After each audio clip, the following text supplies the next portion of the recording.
Hello friends, कैसे हैं आप लोग। देखिए, आज एक पेपर अपन सॉल्व करने वाले हैं। ये पूरा सीरीज हमने शुरू किया था और लगभग 2-3 पेपर हमारे पास बचे हुए हैं। तो आप लोगों ने 1000 से भी ज़्यादा प्रश्न देख लिए हैं अगर आप मेरे रेगुलर स्टूडेंट हैं तो निश्चित मानिए 1000 से ज़्यादा प्रश्न एमपीपीएससी के द्वारा जो आयोजित किए गए हैं वो सारे के सारे आपने सोल्व किए। ये 2021 का एक पेपर था जो हमने सोल्व नहीं किया था। 4S का है, इसको अपन सोल्व कर लेते हैं फटाफट से। ठीक है, ये पेपर मेरे पास है, फटाफट से शुरू करते हैं। होमो इरेक्टस कंकाल कहाँ से प्राप्त हुआ है? तो होमो इरेक्टस जो कंकाल प्राप्त हुआ है हथनोरा से प्राप्त हुआ है। आंसर पहले से लगा हुआ है। पन्ना का नांद चांद का मेला किस अवसर पर आयोजित किया जाता है? तो मकर संक्रांति पर आयोजित किया जाता है। लोक देवता लाला हरदौल कहां से संबंधित है? हरदौल की मनौती मांगी जाती है, आप सबको पता है, बुंदेलखंड से। मांडू में रूपमती महल का निर्माण किसने करवाया था? बाज बहादुर ने करवाया था।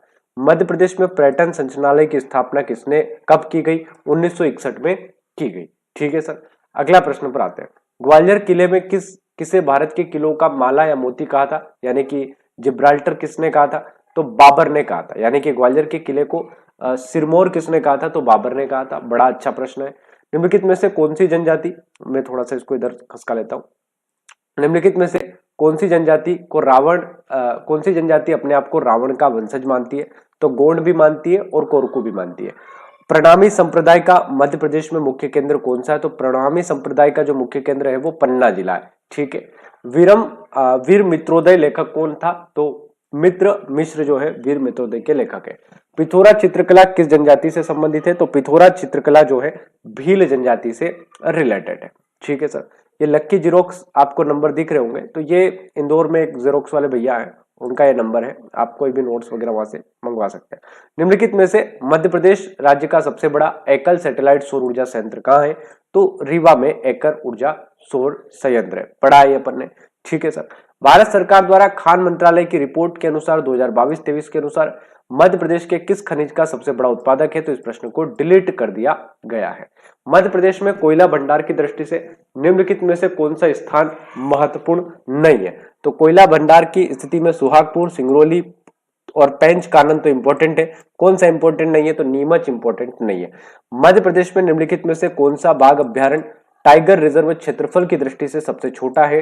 तो पेंच टाइगर रिजर्व सबसे छोटा है। पेंच टाइगर रिजर्व सिवनी के अंदर आता है, आपको पता ही होगा। मध्य प्रदेश के जब आप मैप की बात करते हो तो नीचे वाला जो इलाका है यहां पर आपको सिवनी मिलता है। ठीक है सर। अगले प्रश्न की बात करते हैं। अगला प्रश्न देखिए जरा, सारे आंसर लगे हुए ना, जिसपे ये पूरा सर्कल बना है ये उसका आंसर हुआ। ठीक है, तो ये सही बना हुआ है। मध्य प्रदेश में निम्नलिखित में से कौन सा रामसर आंध्र भूमि साइट जो है वो सबसे छोटा है? तो सिरपुर लेक जो है वो सबसे छोटा है। याद रखिएगा, सिरपुर लेक जो है वो सबसे छोटा है। ठीक है, सिरपुर लेक जो है वो सबसे छोटा है। कौन सा आंध्र भूमि क्षेत्र सबसे छोटा है? तो सिरपुर लेक सबसे छोटा आंध्र भूमि क्षेत्र है। Option number C. Madhya Pradesh में कोलार सिंचाई परियोजना निम्नलिखित में से किस नदी बेसिन में स्थित है? तो कोलार सिंचाई परियोजना नर्मदा से रिलेटेड है। कारा, कारजन, खुर्दी और कोटर निम्नलिखित में से किसकी सहायक नदी है? एकदम नई सहायक नदियां हैं, नाम याद कर लीजिए। ये नर्मदा की है। कारा, कारजन, खुर्दी, कोटर, ये निम्नलिखित में से किसकी नदियां हैं? नर्मदा की है। निम्नलिखित में से किस जिले में अधिकतम औसत वार्षिक वर्षा होती है? तो डिंडोरी में औसत वार्षिक वर्षा होती है। कहां पर होती है भाई? डिंडोरी में औसत वार्षिक वर्षा होती है। आगे बढ़ते हैं, अगले प्रश्न की बात करते हैं। अगला प्रश्न देखिए, निम्नलिखित में से कौन सा बॉक्साइट क्षेत्र सुमेलित नहीं है? तो मुंडी दादर बालाघाट से संबंधित है, रानीपुर सतना से संबंधित है, रक्ती दादर मंडला से संबंधित है। कौन सा रिलेटेड नहीं है? तो हीरापुर रिलेटेड नहीं है। बाण सागर परियोजना के संदर्भ में निम्नलिखित में से कौन सा कथन सही है या फिर है? इस परियोजना का नाम 7वीं शताब्दी में प्रसिद्ध संस्कृत विद्वान बाण भट्ट के नाम पर रखा गया था। यह परियोजना मध्य प्रदेश और बिहार झारखंड के कुछ हिस्सों में सिंचाई करती है। तो देखो, झारखंड इसमें नहीं आएगा, मध्य प्रदेश जरूर इसमें आता है, बिहार भी इसमें आता है। ठीक है, लेकिन आपको ध्यान रखना है झारखंड इसमें शामिल नहीं है, तो केवल ऑप्शन नंबर 1 ही इसका सही माना जाएगा। अगले प्रश्न पर हम आते हैं। निम्नलिखित राज्यपाल का उनका क्रम आपको बताना है। बलराम जाखड़, केसी रेड्डी, ओम प्रकाश कोहली, आनंदीबेन पटेल। तो आपको बताना है क्रम। अगर क्रम की बात करें तो अगर आपको पता होगा कि आनंदीबेन पटेल लास्ट में रही है, डी आप इनको मान सकते हैं। घटते क्रम में बताना था, लेकिन इस प्रश्न को आयोग के द्वारा डिलीट कर दिया गया। ठीक है, क्योंकि कोई भी ऑप्शन इसमें सही नहीं दे रखा है। आनंदीबेन सबसे बाद में दी तो डी सबसे बाद में आना चाहिए था, डी किसमें भी नहीं है बाद में। ठीक है। शिवराज सिंह चौहान प्रथम बार मध्य प्रदेश के मुख्यमंत्री कब बने थे? 2005 में बने थे। किसके बाद बने थे? बाबूलाल गौर या उमा भारती के बाद? फटाफट से बताएंगे कमेंट सेक्शन में। पंडित कुंजीलाल दुबे राष्ट्रीय संसदीय विद्यापीठ का है? पंडित कुंजीलाल दुबे राष्ट्रीय संसदीय विद्यापीठ भोपाल में। पंडित कुंजीलाल दुबे राष्ट्रीय संसदीय विद्यापीठ का है? भोपाल में। मध्य प्रदेश राज्य निर्वाचन आयोग अस्तित्व में आया था कब? 15 फरवरी 1994 को। तो मध्य प्रदेश का जो राज्य निर्वाचन आयोग है वो कब अस्तित्व में आया? 15 फरवरी 1994 को।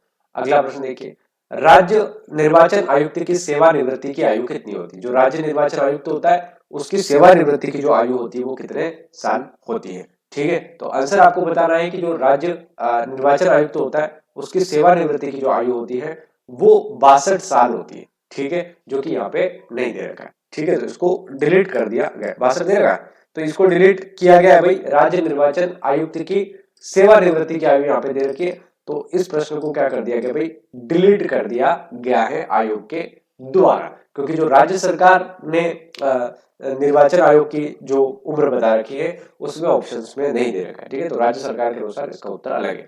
सितंबर 2020 में मध्य प्रदेश में शिशु मृत्यु दर कितनी थी? तो इसको डिलीट कर दिया गया है क्योंकि ये जो है ऑप्शन सही नहीं है ना। तो आयोग तभी प्रश्न को डिलीट करता है जब चारों में से एक भी उत्तर सही नहीं होता है। मध्य प्रदेश 2011 की जनगणना के अनुसार निम्नलिखित कथनों पर विचार करना है। शहरी क्षेत्रों में सबसे कम महिला साक्षरता श्योपुर में है, सबसे अधिक सिवनी में है।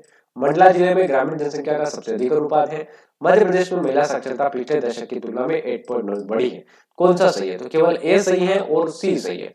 ए सही है और सी सही है। मंडला जिले में ग्रामीण जनसंख्या सबसे अधिक नहीं है। तो कहां पर है ग्रामीण जनसंख्या अधिक? आप मुझे कमेंट सेक्शन में बताएंगे।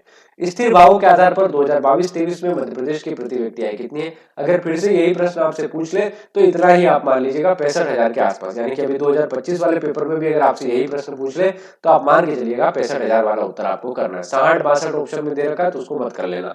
मध्य प्रदेश में निम्नलिखित में से किस शहर में स्वच्छ भारत मिशन के तहत 5 सितारा रेटिंग प्राप्त हुई? तो इंदौर को भी 5 सितारा मिली है, भोपाल को भी मिली है, लेकिन इंदौर सबसे आगे। बाजरे की फसल कैसी है? तो बाजरे की फसल एक प्रकार की खरीफ की फसल है। ठीक है, क्योंकि जो बारिश में खराब हो जाए वो खरीफ की फसल। मैंने ट्रिक बताई थी आपको शायद, है ना, तो ऐसे याद कर सकते हैं आप। मध्य प्रदेश में मुख्यमंत्री लाडली बहना योजना की शुरुआत कहां से की गई? तो भोपाल से की गई लाडली बहना योजना। कितने रुपए मिलते हैं? अब 1250 मिलते हैं। पूछ सकते हैं, एक बार पूछ लिया कितने मिलते हैं। किस लेखक को साहित्य अकादमी में हिंदी साहित्य युवा पुरस्कार 2023 से सम्मानित किया गया? तो अतुल कुमार राय को किया गया। किसको सम्मानित किया गया भाई? अतुल कुमार राय को। वर्ष 2021 में गांधी शांति पुरस्कार किसे दिया गया?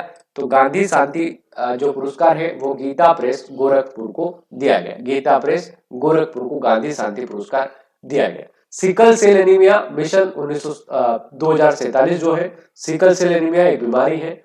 इसका शुभारंभ कहां से किया गया? तो मध्य प्रदेश से इसका शुभारंभ किया गया। गांव की बेटी योजना किस राज्य से जुड़ी हुई है? तो गांव की बेटी योजना मध्य प्रदेश से जुड़ी हुई है।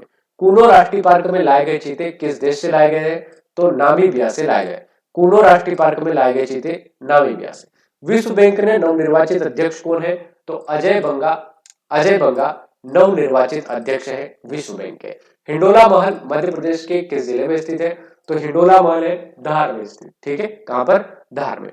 चलिए, बड़े अच्छे प्रश्न है और इन क्वेश्चंस को आप बिल्कुल याद करके जाइएगा, क्योंकि इसमें जितने भी प्रश्न हमने लगभग 1000 क्वेश्चन हमने लगा लिए हैं, तो इन प्रश्नों में से बहुत सारे क्वेश्चन आपको रिपीटली मिल जाएंगे। 16 फरवरी को जब आप पेपर दे के आओगे तो उस दिन अपन शाम को बात करेंगे। हाल ही में शुद्ध किए गए डाक कर्मयोगी पोर्टल का क्या उद्देश्य? शुरू है ये, शुद्ध नहीं है। शुरू किए गए पोर्टल का काम क्या है? कर्मचारियों को प्रशिक्षण देना।